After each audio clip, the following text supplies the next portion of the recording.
welcome to Season 1, Episode 19 of PuckHeads Insider Report. My name is Ed Combs. I'm here in South Florida. My co-host Peter South is in Windsor, Ontario. If you like our show, please hit like, please hit subscribe. Any questions on your favorite team, send them off to us at puckheadsinsider@gmail.com or our Facebook page at PuckHeads Insider Report. Today's show is brought to you by the Florida Grow House. Are you into your garden, your own fresh organic fruits and vegetables, in your own greenhouse? Here's your chance. Check it out at the Florida Grow House. They can set you up with everything you need to start your own money-saving fruits and vegetables in your own backyard. Just go to floridagrowhouse.com or give them a call at 772-249-2095. Mention you heard this ad on PuckHeads Insider Report and get yourself a $750 discount. Today we have a very special guest on the show. Peter is going to take it over from here and bring him on board. This is a history lesson in hockey and with the Buffalo Sabres. Take it away, Peter. Thanks, Ed. For those who don't know him, a proper introduction is deserved for our guest today. Buffalo native Robert "Rip" Simonek is a living history of hockey in Buffalo. His career started in 1964 when he and his brother Paul went to work as stick boys for the Buffalo Bisons of the American Hockey League. While attending Buff State College, Rip worked as a rink guard at Front Park, where Seymour H. Knox III, who ended up being one of the first owners of the Sabres, would drop his children off for Simonek to watch while he went to the office. In 1970, Rip was hired by Punch Imlach to join the newly formed Buffalo Sabres equipment staff, working with legendary trainer Frank Christie. Rip quickly worked his way up to equipment manager, and in a career that spanned 50 years, no one in the Sabres organization has had a greater influence on the hundreds of players that have worn a Sabres sweater than Rip Simonek. He was the last original Sabres employee, and his far-reaching impact has been felt both on and off the ice in Buffalo and throughout the NHL. In the locker room, Simonek took care in knowing the preferences and habits of each of his players. He knew what each needed and would use whatever tools he could to make their job on the ice easier. When Pat LaFontaine suffered a broken jaw, it was Simonek who designed the protective shield that would allow him to return to the ice. When goalie Bob Sauve's mask went missing on a road trip, Simonek put together a new one for him that he would use for the rest of his career.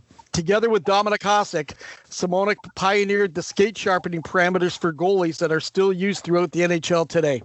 Off the ice, Simonek was most commonly described by those that know him as a father figure to his players and one of the single most important people in the Sabres organization. Sabres broadcaster Kevin Sylvester described him by saying, "Before there were team psychologists, there was Rip Simonek. Players from every era have described him as someone they could talk to, someone who made them feel comfortable, and who helped them make the transition to the NHL easier." Whether it's resharpening skates that don't feel quite right or offering a supportive word in the right moment, Simonek has a keen sense for understanding what each player is going through. Rob Ray, the legendary Sabre tough guy, said of Simonek, he did what he had to do to get his players ready and comfortable with their equipment so they could perform their best. But that doesn't compare to what he did for guys away from the game. He is a friend, a father figure, and hundreds of guys who have come through the Sabres doors have appreciated that. After 3,165 games and 50 seasons, Rip called it a career at the end of last season. His 50 seasons is the longest tenure by any equipment manager in any sport. He has served on the staff for 3 NHL All-Star games, 2 Stanley Cup Finals, and as a member of the Buffalo Sports Hall of Fame, the Buffalo Sabres Hall of Fame, and in 2018 was inducted into the Society for Professional Equipment Managers Hall of Fame, which was voted on by his peers. He is revered among Sabres players past and present as the unsung hero that has kept the team together through the years. Welcome, Rip Simonek. How you doing, Rip? Sounds pretty good. You sound to make me like a great person, but 50 years of fun. I enjoyed it. I loved it. It's not that often that you get to get your dream job like 1 mile from where I live. So when me and my brother would walk to the rink in the morning, helping Frank Christie with the Bisons, in those days, the players had 2 sets of laundry, one for Monday, one for the weekend, and that was it. Now they have 4 sets every day. So a lot of things have changed over the years. And, I enjoyed every moment of being with the hockey players, starting in the early days with the Bisons and elated when the National Hockey League came to Buffalo. One of my most enjoyable moments was the first game in the Odd when I got to see the Montreal Canadiens come in. I couldn't believe I was standing next to Maurice Richard, Henri Richard, some of the great Montreal players. They had, many, many stars. But just being there to see those guys was a dream come true. Well, that's great, Rip. The 1970s were a remarkable decade for hockey. In 1970, the Sabres and Vancouver Canucks came into the league. In 72, we saw the New York Islanders and Atlanta Flames come into the league.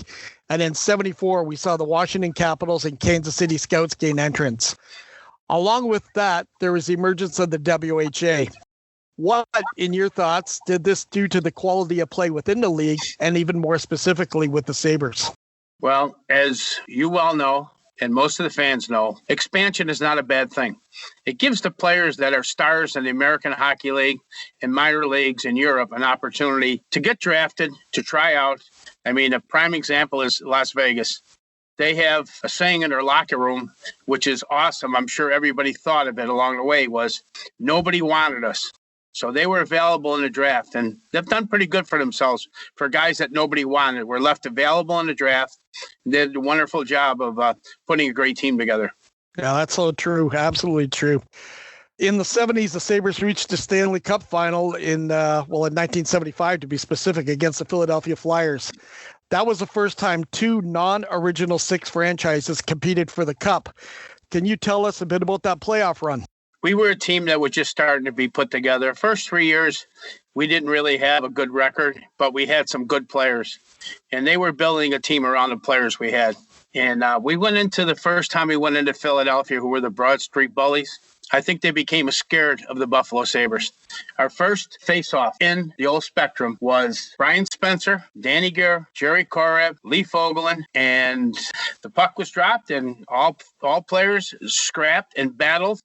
They were all on the ice at the same time, and I knew it's going to be a good year. It's going to be a lot of fun. Yeah, you don't see those kind of things happening anymore in the league, that's for sure. No. So the next time the Sabres reached the Stanley Cup Finals was 99, when you played the Dallas Stars. And who can forget the very controversial Cup-winning goal scored by Brett Hull? Can you tell us about that experience of getting the team to the finals and the feelings afterwards? Well, obviously it was a sad feeling, but many unknown secrets. But I can tell you one, and your listeners will understand. Benny Hogue was playing for the Dallas Stars at the time. And Brett Hull was supposedly at half speed with a groin injury. And he had only played like numerous shifts. He didn't play a regular shift. Benoit Hogue broke his blade, the plastic in his blade. And unfortunately, we only had, one riveter. And even in the 90s, we didn't have one in each locker room. So I was in the locker room changing Benoit Hogue's skate blade when Brett Hull scored that goal. I came running out, and everybody was screaming. I think Harry Neal's the guy that was working for Hockey Night in Canada that said that he was in the crease, and then Lindy was going crazy and stood on the bench, started screaming at the referees. And by that time, you already had the Stanley Cup wheeled out in the middle of the ice, and Gary Bettman was the first guy out of the building. He didn't want to get hung. Well, and that was the day when they had the rule that a player couldn't even have the tip of a skate in the crease. And that rule has since been changed, but it's probably should have been called back. I'm sure with the way they are today with video review and all that, they definitely never would have allowed that goal. But unfortunately, that's what happened, and that's a piece of history. Yeah, there was no guarantee that we could have won that series, but you know what? You always want a chance. You always want to have a chance. That was the most heartbreaking. We didn't have a chance to win a Stanley Cup. Yeah, exactly. When you have that taken away on a controversial goal like that, that's got to sting a lot. So back in 96, and this is more up your alley, the Sabres made a drastic move in the change of their uniform from blue and gold with the Cross Swords logo to the black and red with the buffalo on the chest. What prompted the change, and what was the reaction with the players and local fans? Some people liked it. A lot of people didn't. And the reason it was changed was Doug Moss was brought in to be the president of the team. And Adelphia Cable, Mr. John Regas, had bought the team, and the Adelphia colors were red, black, and white. So that's why the color changed. A lot of people were not happy, but it is what it is. We've had, numerous owners, but at the time, John Regas was the owner of the team. Well, speaking of owners, when the Sabres franchise was granted, Seymour and Northrop Knox, who we touched on in your intro, were the owners. Since they sold, the team has had some controversial ownership since that time. Can you go over those changes of ownership and how they affected the team over the years?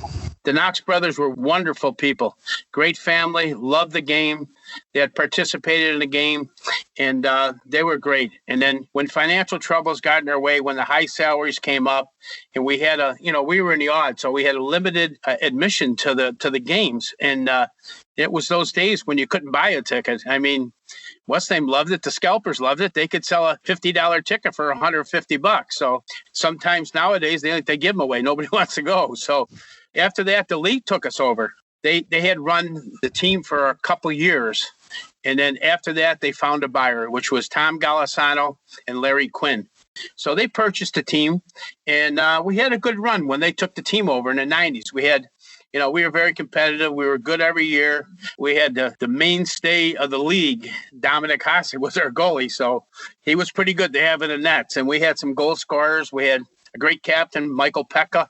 Everybody remembers him, and he was a leader. And you have to have a leader to win. No matter who owns the team, you have to have a leader. And right now, the Pergulas own the team. They've done wonders with the football team, and we're just hoping that someday it will rub off and go back to the Sabres luck again. Okay, I'm going to do a little quick change here, Rip. And, again, we have a lot of listeners who don't always know the intricacies of what goes on off the ice. Can you just give us a brief idea of a day in the life of an equipment manager in the National Hockey League? How about maybe talk about a practice day and then a game day? Well, let's go back to the 70s, which is more interesting to the people than today. So as you mentioned, I was the guy that had to do little things for the players, but it was a little bit different then. I always said that there's like 5 or 6 different changes that I had to live through. The first thing I had to do was remember to bring the players ashtrays, lighters, and cigarettes on the road. So I don't think that happens much anymore. But, now I think the main thing is bottled water. I got to have bottled water. We have to have everybody has an individual power drink that they drink. And, it's more individual. I mean, all the players smoked in the old days, so this is definitely a different story. But back to the start, there was always a morning skate. Home team skate first at 10:30 in the morning. Visitors skate at 11:30. Some teams like it, some teams don't. Some teams think it costs a lot of money because the guys break sticks and they need a bus to get back and forth to the arena. So as soon as the guys leave the building, we clean up, get their uniforms ready, and get it all set up. Set the guys up with what they need: sticks, skates, skate sharpening. And the coaches have their meetings, sometimes individuals, power play, penalty kill. And then they're all gone by, I would say, 2 o'clock. And the early birds come back at 4 o'clock for a 7 o'clock game. So we get 2 hours of break time, which is not really break time because we have to do their jerseys and their wash and all the other stuff that has to be done, repairs, sticks. And if you're getting ready for a road game, you have to get your sticks for the road. If it's like for one game, you take 3 new sticks and our game sticks. And if you go for more, then you take a half a dozen for everybody. So if anybody had an opportunity to rummage through a locker room these days, go for the stick bag. Each stick's worth $200. So you got $6,000 worth of hockey sticks on every road trip. Yeah. Well, one of the things too you didn't touch on, the fact is not only you're dealing with the players, you're also dealing with all the reps. Every hockey company has a rep come knocking on your door, trying to talk you to get through to the players. So that's a whole nother thing that I'm sure you didn't have to deal with much back in the 70s. They were pretty good. Like a lot of guys hung around for many years. A lot of them. So, they're pretty good. They go by the rules. Each team's different. Some teams don't allow the reps in. Some teams do. It depends. But my saying is, why don't you want them there? Because they're going to be taking care of your players. It's only benefiting you as an equipment manager, them as a player, and your organization. Yeah, so, absolutely. All right, let's get back to the Sabres. Over the years, Buffalo's had some fantastic first-round draft selections, with arguably the best ever being their first with Gilbert Perreault. Tell us a bit about Perreault and his career with the Sabres. He had come from a winning organization his whole life. Gilbert, I don't think, ever lost many games when he was playing amateur. He played for the Montreal Junior Canadiens, who had an outstanding, probably one of the best ever junior teams. And they could sell out the Montreal Forum faster than the Montreal Canadiens could. So Gilbert was, he's a great guy. He came in, and this is where the psychology comes in. So, he never lost. And we lost, at one time, we lost 10 games in a row. And he would just sit on a bench and literally be in tears, and then he didn't like it. The first couple of years, we really got knocked around hard. But we had an older team. We had a lot of former Stanley Cup winners on the team. But as we weeded them out, we weeded young kids in that were willing to give their all, love talking to the veterans that won Stanley Cups and what it's like and how it is to perform in the league. And Gilbert was right in the middle of it. And then he started getting his buddies in there. Richard Martin, who was an outstanding superstar, and René Robert. And Gilbert was phenomenal as a person. Just a great, great person who was willing to do anything. Very limited on his English, but he tried hard. The only thing he could sing is the Elvis songs. He was very good at that. So, but he was a character. He was a great player. Well, of course, he centered the Great Connection line, and that must have been something to watch at ice level every single night with Perreault, with Robert and Martin. Those were three fantastic talents back in those days. One of the things that I noticed in the last 10 years when we haven't been near the top of the league is when we would go in the 70s, 80s, and 90s, teams had to beat us. Now they come in to beat us. I mean, we were the favorites. We were always the favorites going in. We had a decent team always. We had great management. We had great GMs. And we had players that could, put it on the line and get the job done. But, time marches on. Well, sticking back with those early days, your first ever coach with the Sabres was the legendary Punch Imlach, who came to Buffalo after being fired by the Maple Leafs. What was he like to be around, and especially what was he like on game days when you were playing Toronto? That was his mantra. The first time we went into Maple Leaf Gardens, he told the guys, I don't care. We're going to win this game. And we end up winning 9-1. He was elated. And he wanted to beat the Leafs every time he played against them. A lot of people don't know our road jerseys, designed after the Maple Leafs road uniforms. They're just 2 colors. So Punch is the one that put that in. That's sort of an unknown secret, but that's what he wanted. Our home uniforms have the 3 colors, and the road jerseys are gold and blue, but minimal white. It's changed over the days, but when we first came into the league, that's what it was. Yeah, that is interesting. Again, you also had the legendary Scotty Bowman as a coach and GM in Buffalo, and I guess that was one of the only places in Scotty's career he didn't win a cup. How was he to work with? Here's something that people should know, and they shouldn't make that statement. I'm going to correct you. Okay. He coached the St. Louis Blues, and they did not win a Stanley Cup. Oh, you're right. You're right. And you're not the only one. Yeah, I forgot about that. Yep. The historians don't even use that. They like using that the only place he never won was Buffalo. But he coached the St. Louis Blues, but they made it to the Stanley Cup Finals twice, but they didn't win. Yep. I mean, they had great goalies, Terry Sawchuk, Glenn Hall, but Scotty did not win there as a coach. So people still talk about that in Buffalo. The only place he never won was Buffalo, but that's not true. But he was a great coach, a great guy. Players despised him, but what Scotty used to tell me all the time was, they got a lot of rings on their fingers. I don't know where they got them from, but they got a lot of Stanley Cup rings on their fingers. So he's quite a character. He was stern with the players, but he was wonderful to his staff. He was very good. Well, one of the things about Scotty, I'll have to say, and about the Buffalo area is when he was there, he made his permanent home there. Even after going to Pittsburgh and Detroit afterwards, he still called Buffalo home. So that says something about the region. He still does. I mean, unfortunately, John Mucko just passed away. He was another guy that lived here. So Lindy Ruff lives here. So mustn't be a bad place to live. So all these guys stay around here. It's really tough these days, but you know what? I mean, better days are coming. That's what they always say. Oh, yeah. Well, it's tough everywhere right now, Rip. That's for sure. So another player who wasn't drafted by the Sabres, but was acquired through a trade with the New York Islanders and played a terrific role with the Sabres is Pat LaFontaine.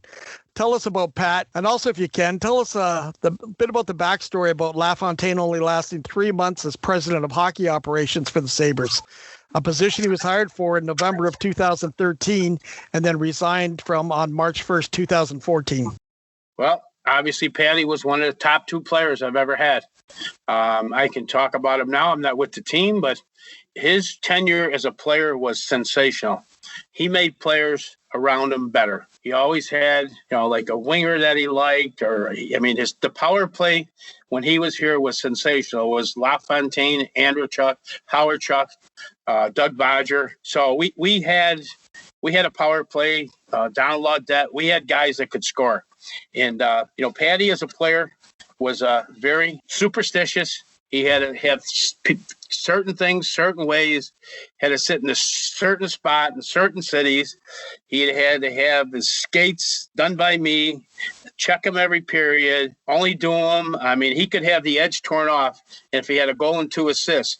Don't sharpen them. Don't sharpen them. I said, I can't turn to the right. He goes, okay, I won't turn to the right. But he could make the play to the left when he had to. But Patty was a good guy.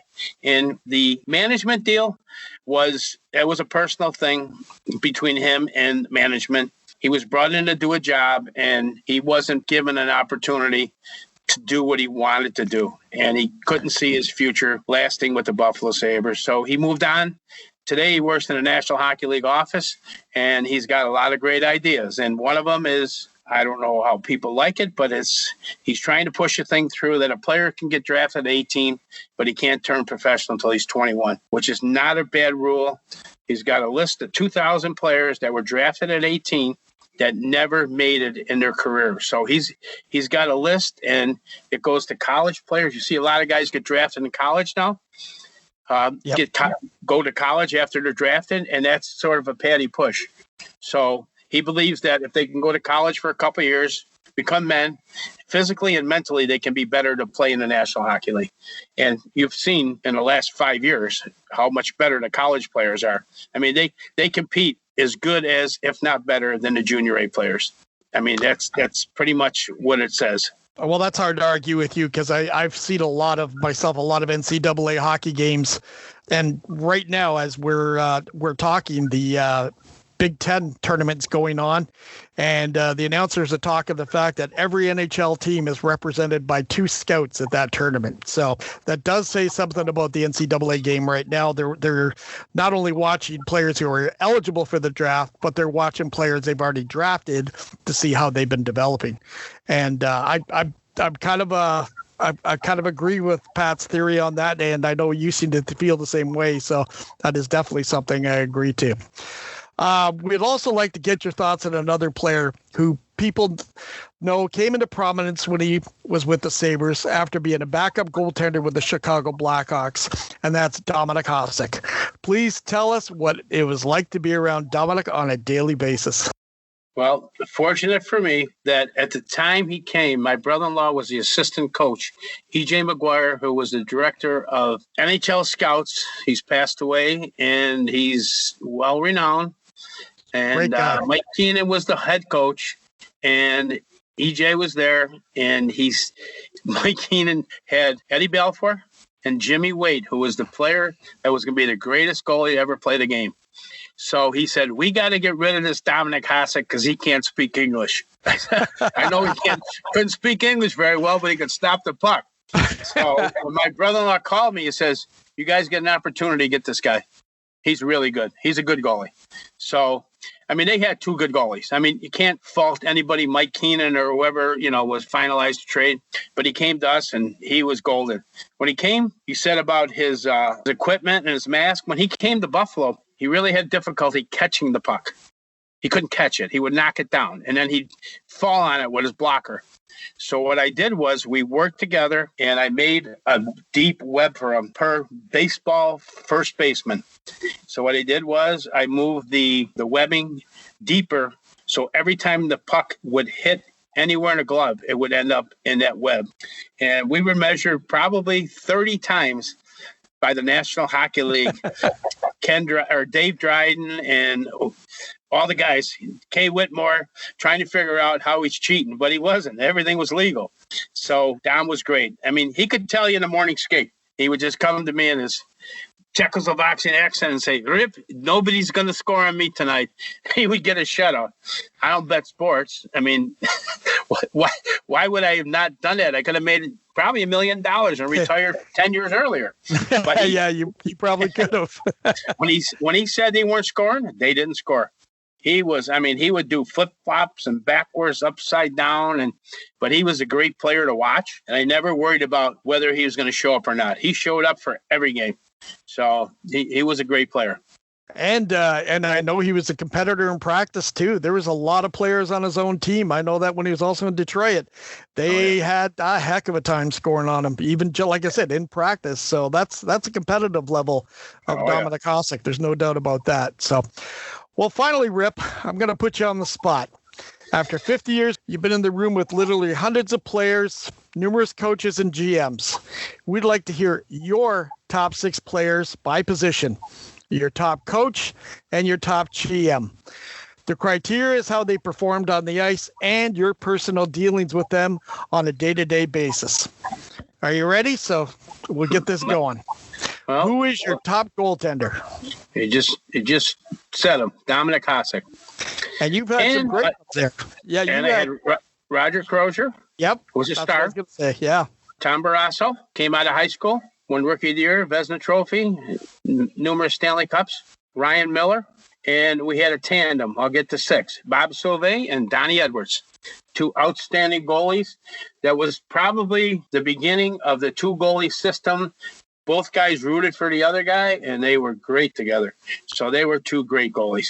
Yeah, I remember watching them a lot, and there's no doubt about that. But Dominik Hasek is your number 1, though, right? Without a doubt. Okay. How about your top 2 defensemen? Well, I got 4.